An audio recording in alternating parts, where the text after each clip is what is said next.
Shelley Pesci, and this is Barnes & Noble Tagged. Suffering from the January blahs?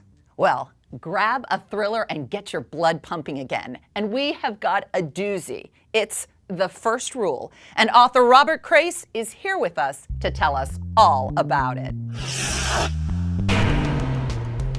The first installment of Robert Crais' life as a writer began when he left Louisiana and spent many years writing for iconic crime shows like Hill Street Blues and Miami Vice. While his career as a TV writer brought success, some other characters were starting to demand star billing, and they wanted to be in books. Elvis Cole and Joe Pike, a pair of fictional LA private investigators, would make their debut in Crais' first book, The Monkey's Raincoat. Stalking the Angel was next, followed by Free Fall and LA Requiem made it to the New York Times bestseller list. Crais has also offered up proven plots without his lead characters, including Demolition Angel and The 2-Minute Rule. But it was the best-selling The Watchmen that let Joe Pike take the lead. And today, Joe Pike is back again with The First Rule. And his creator, Robert Crais, is with us here in the studio.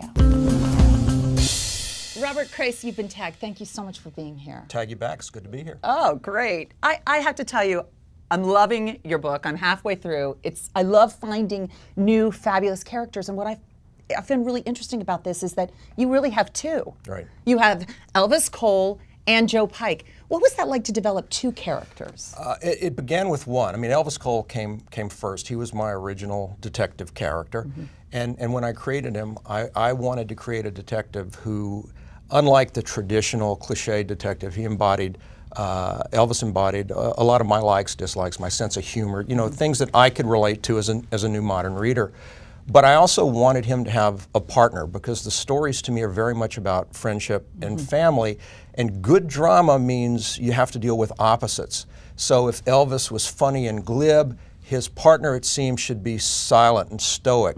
And the more that Joe Pike developed, as an opposite to Elvis, he became this mysterious, enigmatic character. And in the beginning, I never realized he would assume the popularity that he has with my readers. Oh, you've written for so many incredible things. I mean, Hill Street Blues, Miami Vice. Do you ever see yourself writing these guys on television? I mean, does that go through your mind? I mean, I'm sure you get asked that a lot, but I just picture Cole and Pike on TV. Yeah. I do get asked that a lot, but no, I don't.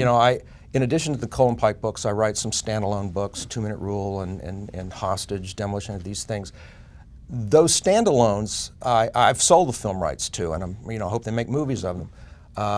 Elvis and Joe, I'm super protective of, and it makes me really uncomfortable the thought of giving them over to a studio. So far I've been saying no to all the offers, and I'm happy at this point to keep Elvis and Joe just between the covers of the books. Walk us through The First Rule.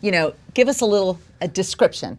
Well, it comes from Joe Pike and his need. Joe Pike, back in the day when he was a younger man, he was a professional soldier. He was a mercenary before he was a police officer. And Joe had a group of guys that he worked with. And interestingly enough, not one of those guys, including Joe, has gone on to have a successful family. They all live what they now, at this point in their lives, consider fairly empty lives, or lives that are lacking someone to love, except for one of those guys. One of those guys, a long time ago, Joe was almost like a big brother figure. Joe gave him permission to leave them, to leave their friends behind, that lifestyle behind, marry the woman you love and raise a family. And that guy did. And all these other guys, they lived through Frank Meyer and his family. But then one night, some bad guys come into Frank Meyer's house and murder his entire family. And in that moment, they do something more than just murder a group of innocent people. They kill part of Joe Pike's dream. The book is called The First Rule.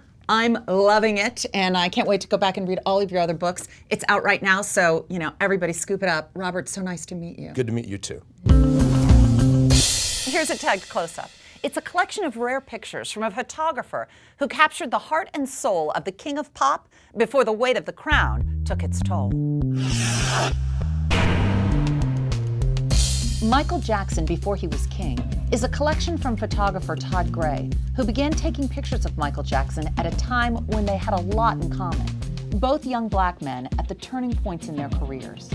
Gray worked with Michael Jackson for several years before Jackson requested that he become his personal photographer, a relationship that would encompass the singer's performances with the Jacksons through the release of his smash solo albums, Off the Wall and Thriller.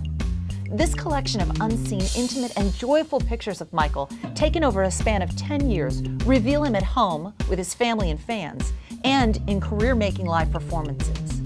The pictures are even more meaningful when accompanied by Gray's notes and recollections, presenting a rare, intimate portrait of Jackson at a creative peak as he grew from a brilliantly talented young man into a pop icon. And that's my Tag Closer. Every week, we take a look at the new offerings in the world of books, movies, and music. Here are my top tags for the week, with a few nods to the king of pop. At number 5 is The Unnamed. Joshua Ferris first captivated readers with his insightful writing in Then We Came to the End, the winner of the Discover Award for Fiction. He now offers up The Unnamed, a dazzling story of a life of privilege that comes to ruin as the result of a strange illness. Wandering the Wilderness at number 4 is The Endless Forest, the sequel to Sarah Donati's bestseller Into the Wilderness, the novel that introduced readers to the 19th century Bonner family, who will once again display their family's strengths, passions, and endurance in a fascinating time and place. Puckering up at number 3 is Kisser, the 17th in the best-selling Stone Barrington series from Stuart Woods. This time, Barrington crosses paths with an aspiring actress and sometime lip model whose beauty may have come at an unusually high price. Undeniable at number 2 is Michael Jackson's This Is It soundtrack. It includes many of his most popular recordings, but there are also bonus tracks of unfinished demo sessions and a 36-page booklet featuring exclusive photos from Michael's last rehearsal. To complete your King of Pop trifecta, my number 1 tag is Michael Jackson, This Is It, out on DVD and Blu-ray, available January 26th. Jackson takes the stage one last time in this theatrical concert film compiled from over 100 hours of rehearsal footage as he prepared for his concert that would have crowned his entire career. And those are my top tags for this week.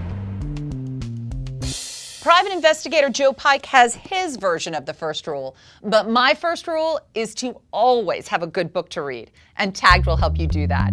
Thanks for watching. Barnes & Noble, Tagged.